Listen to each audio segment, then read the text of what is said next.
എന്തിന് സോണിയാഗാന്ധിയെ കണ്ടു എന്നതിന്റെ കാര്യത്തിൽ ഇതുവരെ ഒരു വിശദീകരണം വന്നിട്ടില്ല. നിങ്ങളുടെ എംപിമാർ എത്ര പേരുണ്ട്? ഈ വിവാദം കേരളത്തിൽ കത്തി നിൽക്കാൻ തുടങ്ങിയിട്ട് എത്ര നാളായി? നിങ്ങൾക്ക് ആർക്കെങ്കിലും ഒരു വാക്ക് ചോദിച്ചുകൂടെ? അത് ചോദിച്ചാൽ പരിഭവിക്കുമോ? അതിൽ പിണങ്ങുമോ? ഉഗ്രശാസനം ഉണ്ടാകുമോ? ഒരിക്കലും ഇല്ലല്ലോ. ഞങ്ങൾ ഉത്തരം പറഞ്ഞില്ലേ? എന്താണ് പറഞ്ഞത്? ഞാൻ ആദ്യം പറഞ്ഞ ഉത്തരത്തിൽ തന്നെ അത് ഉണ്ടായിരുന്നല്ലോ. നോക്കൂ, ഇപ്പൊ അദ്ദേഹം പറയുന്നു കടകംപള്ളി പോയി കണ്ടത് ഒരു MLA, ഒരു ജനപ്രതിനിധി എന്ന കണക്കിന് ആ വഴി പോയപ്പോൾ കയറിയതാണ്. ആ ചിത്രത്തിൽ നമുക്ക് കാണാം പോറ്റിയും അദ്ദേഹത്തിന്റെ അടുത്ത ബന്ധുക്കളും മാത്രം, അതായത് ആ വീട്ടിൽ താമസിക്കുന്നവർ മാത്രമുള്ള ഒരു ഫംഗ്ഷനിൽ ഒരു ജനപ്രതിനിധി പോയി കയറുന്നത് ഏതെങ്കിലും ഒരു കല്യാണത്തിൽ 200-400 പേരെ വിളിച്ചിരിക്കുന്ന ഓഡിറ്റോറിയത്തിൽ പോയി കൈകൊടുത്ത് മടങ്ങി വരുന്നത് പോലെ അത്രമാത്രം ഒരു ട്രാൻസ്പെറൻ്റ് ആയിട്ട് കാണാൻ തൽക്കാലം നമുക്ക് സൗകര്യമുണ്ടാവില്ല.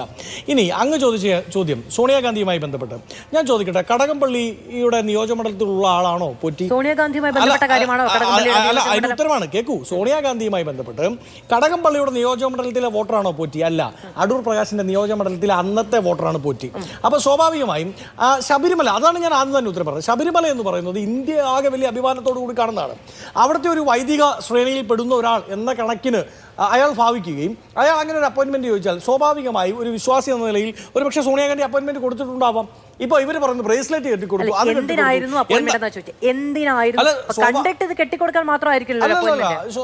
സോണിയാഗാന്ധി സ്വാഭാവികമായും ശബരിമലയിലെ ഒരു പോറ്റി അപ്പോയിന്റ്മെന്റ് ചോദിക്കുന്നു. എന്തിന്? അല്ല, അവർക്ക് അദ്ദേഹത്തിന് കാണണമെന്ന് പറഞ്ഞിട്ടുണ്ടാവാം. സോണിയാഗാന്ധി അന്ന് UP യുടെ ചെയർപേഴ്സൺ ആണ്, അവരെ കാണണമെന്ന് ആവശ്യപ്പെട്ടിട്ടുണ്ടാവാം. ഇനി ഞാൻ പറയുന്നത് ആയതുമായി ബന്ധപ്പെട്ട ഏത് അന്വേഷണവും നടത്തണം. ഞാൻ ഒരു കാര്യം ചോദിക്കട്ടെ മാധുവിനോട്. അന്വേഷണം പറഞ്ഞിട്ടില്ല. കണ്ടു എന്ന കാര്യത്തിൽ ഇവിടെ ആർക്കും സംശയമില്ല. എന്തിനു കണ്ടു എന്നാണ് ചോദിക്കുന്നത്. അല്ല, ഞാൻ പറഞ്ഞല്ലോ അതൊരു കാഷ്വൽ മീറ്റിംഗ് മാത്രമാണ് എന്നതാണ് ഞങ്ങളുടെ ടേക്ക്. ഇനി അതിനപ്പുറത്തേക്ക് എന്തെങ്കിലും ഉണ്ടെങ്കിൽ അത് അന്വേഷിക്കപ്പെടണം. ഞങ്ങൾക്ക് ഇതല്ലേ, ഞങ്ങൾക്ക് അതായത് വി ശിവൻകുട്ടി പറഞ്ഞ പോലെ അന്വേഷണത്തിന്റെ പരിധിയിൽ സോണിയാഗാന്ധി വന്നോട്ടെ, വരണമെങ്കിൽ വന്നോട്ടെ. ഞങ്ങൾ പറയുന്നത് ഞങ്ങളുടെ take it was a casual meeting.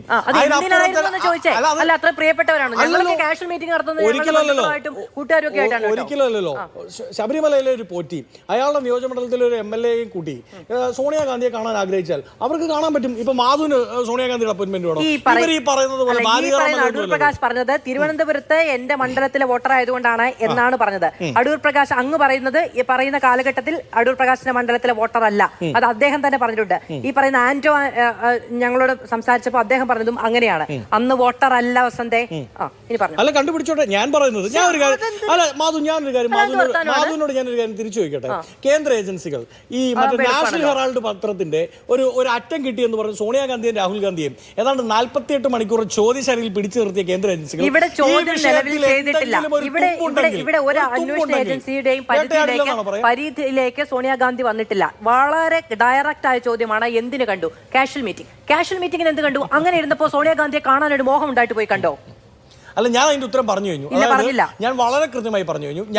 ഞങ്ങളുടെ ടേക്ക് പറഞ്ഞു. ഇനി അതിനപ്പുറത്തേക്ക് നിങ്ങൾക്കുണ്ടെങ്കിൽ അല്ല, ഞാൻ പറഞ്ഞേ ശബരിമല കടകംപള്ളി കണ്ടത് കാഷ്വൽ മീറ്റിംഗ് അല്ലല്ലോ.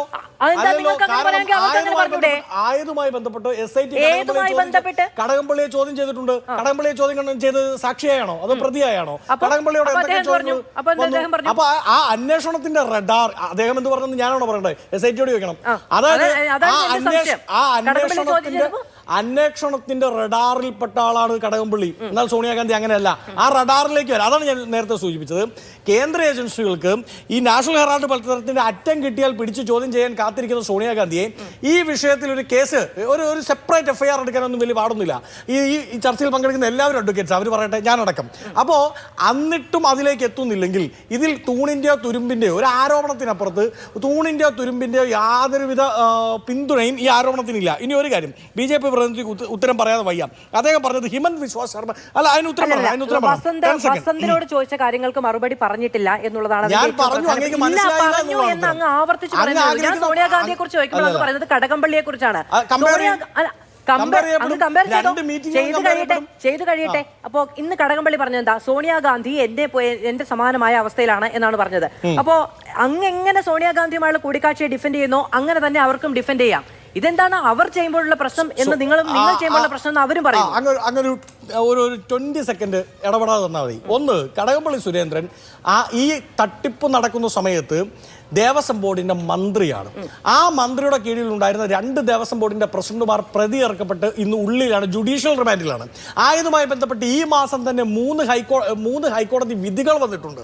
അതെല്ലാം ബെയിൽ ഡിനൈ ചെയ്യപ്പെട്ടതാണ്. ബെയിൽ ഡിനൈ ചെയ്യപ്പെടുക എന്ന് വെച്ചാൽ ആ പ്രതിപട്ടികയിൽ തന്നെ തുടർന്നുകൊണ്ടിരിക്കുകയാണ്, സംശയത്തിന്റെ പോലും ആനുകൂല്യം കിട്ടിയിട്ടില്ല. അപ്പോൾ ആയതുമായി ബന്ധപ്പെട്ട് അവിടെ നടന്ന കൊള്ളയിൽ ദേവസ്വം ബോർഡിന്റെ മന്ത്രി എന്ന നിലയിലാണ് ഞങ്ങൾ അയാളെ ചോദ്യം ചെയ്യാൻ ആഗ്രഹിക്കുന്നത്, അല്ലെങ്കിൽ അയാളെ ഈ റഡാറിലേക്ക് ഞങ്ങൾ കൊണ്ടുവരുന്നത്. സോണിയാഗാന്ധി ദേവസ്വം ബോർഡിന്റെ മന്ത്രിയായിരുന്നോ? ദേവസ്വം ബോർഡിനെ നിയന്ത്രിക്കുന്ന ആളാണോ? ഇനി ഒരു കാര്യം, അതുകൊണ്ട് തന്നെ ഇനി അങ്ങനെ അന്വേഷിക്കണമെങ്കിൽ, അങ്ങനെ അന്വേഷിച്ച് ഇവർക്ക് മതിയാവുകയുള്ളെങ്കിൽ അവർ അന്വേഷിക്കട്ടെ. എന്നാൽ ജുഡീഷ്യൽ റിമാൻഡിൽ 3 CPM-ന്റെ പ്രധാനപ്പെട്ട നേതാക്കൾ ഇരിക്കെ, അതിൽ 2 പേർ ദേവസ്വം ബോർഡിന്റെ മുൻ പ്രസിഡന്റുമാരായിരിക്കെ മന്ത്രി ആയിരുന്നപ്പോഴുള്ള ദേവസ്വം ബോർഡ് പ്രസിഡന്റ് അഭിഭാഷകരാണ്. ഒരു കാര്യം BJP പ്രതിനിധിക്ക് ഉത്തരം പറയണം. അദ്ദേഹം നേരത്തെ ഹിമന്ത് വിശ്വ ശർമ്മയുടെ കാര്യം പറഞ്ഞു. അയാൾ പറഞ്ഞത് എന്താണ്, സോണിയാഗാന്ധിയുടെ അപ്പോയിന്റ്മെന്റ് കിട്ടാതെയാണ് ഹിമന്ത് വിശ്വ ശർമ്മ BJP ചേർന്നത്. അങ്ങനെയല്ല കേട്ടോ. ഒന്ന്, Saradha chit fund, Louis Berger bribery case, ED 4 case എടുത്തു. അയാൾ BJP ചേർന്നു, 4 കേസും കോഷ് ചെയ്തു. അങ്ങനെയാണ് അയാൾ BJP ചേർന്നത്. ശരി.